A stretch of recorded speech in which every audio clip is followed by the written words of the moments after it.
திருச்சிற்றம்பலம். கலியின் வல்லமனனும் கரும் சாக்கிய பேய்களும் நலியும் நாள் கெடுத்தாண்ட என்னாதனார் வாழ்பதி. கலியில் வல்லமனனும் கரும் சாக்கிய பேய்களும் நலியும் நாள் கெடுத்தாண்டதென் நாதனார் வாழ்பதி.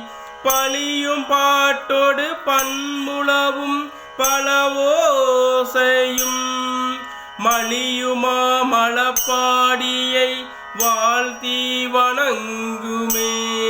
பலியும் பாட்டோடு பன்முளவும் பலவோசையும் மலியுமா மலப்பாடியை வாழ்த்தி வணங்குமே. திருச்சிற்றம்பலம்.